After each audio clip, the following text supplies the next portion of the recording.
really the manipulative, and I think one of the worst parts is that, you know, when we would talk to these women who were having an abortion, we would, you know, basically manipulate them into believing that by donating this tissue, they could be saving the lives of others. Yeah. But in reality, we had no idea what that tissue was going to be used for. That was never disclosed to us at the clinic. It was just for a price. So we're going to pay you $200 per specimen, per baby, and you're going to get as many as you can. And then we're going to basically lie to our clients and say, oh no, we're you know, this could save the lives of other people, when really we have no idea what it's being used for. Now, Planned Parenthood, they preemptively notified Congress that more of these videos would be rolling out. They said that they would probably have some videos showing footage of the clinics harvesting these fetal organs. And so they kind of bypassed the whole question of the legality of selling these organs and instead accused the Center for Medical Progress of breaking the law. They went so far as to call them the extremists and murderers.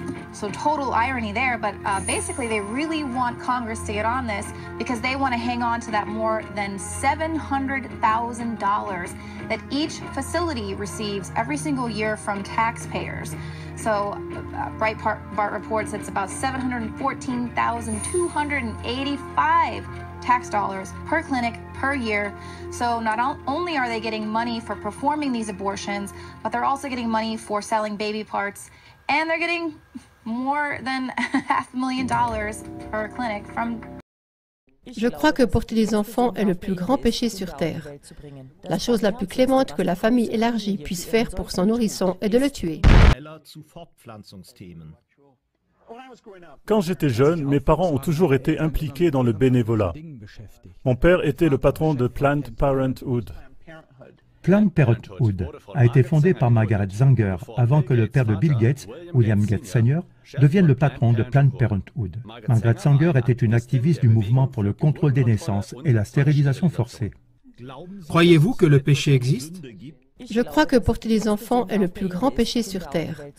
La chose la plus clémente que la famille élargie puisse faire pour son nourrisson est de le tuer. Bill Gates Sr., le père de Bill Gates, a dirigé la fondation William Gates, créée en 1994, qui est devenue la fondation Bill et Melinda Gates en 2000. Aujourd'hui, Gates Sr. siège au conseil d'administration, aux côtés de Warren Buffett et de Bill et Melinda Gates. Aujourd'hui encore, le père et le fils cheminent ensemble. The word Cenomix, okay? Cenomix is a transnational company that creates flavor enhancement for products for transnational companies like Pepsi, Kraft, Nestle, Campbell's. And what they've been doing is that they grabbed kidney cells from human aborted fetuses. So they grab these kidney cell lines, las células sanguíneas de los riñones de bebés abortados, and in laboratory they replicate these cells and they put them in all your products. So ponen los productos. What products are we talking about? Well, we're talking about your Gatorade. Drink some aborted babies. Yes, seriously. We're talking about Pepsi products, all right? Tropicana juices, Dasani water, Minute Maid. We have to not consume anything from these companies. And tell them that we're not going to participate in their insane ritual.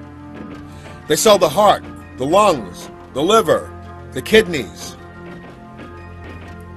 And they even sell the arms and the legs.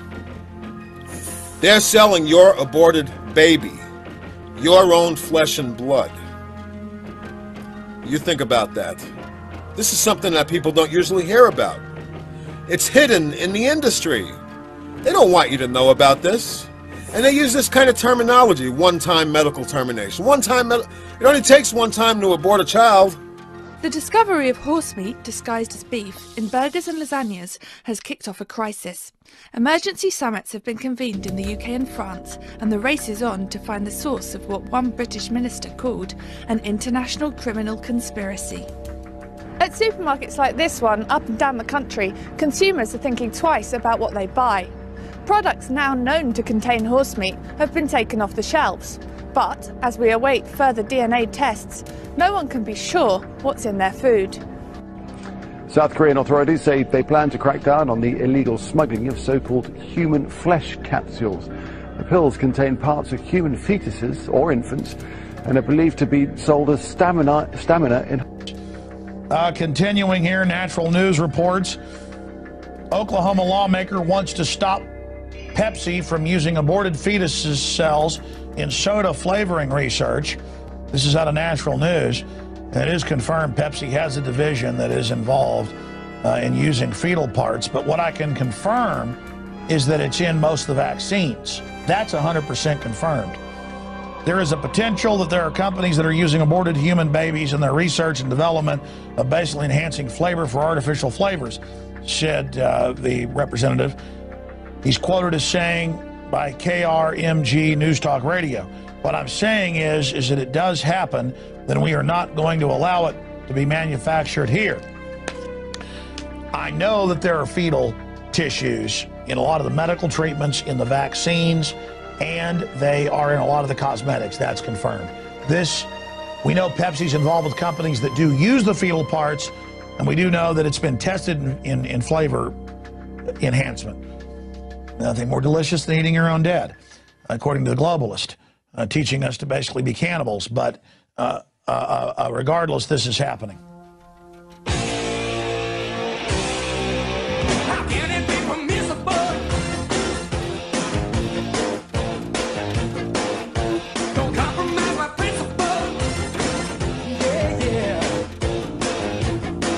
Oklahoma lawmaker wants to stop Pepsi from using aborted fetuses cells in soda flavoring research. This is out of Natural News. And it is confirmed Pepsi has a division that is involved in using fetal parts.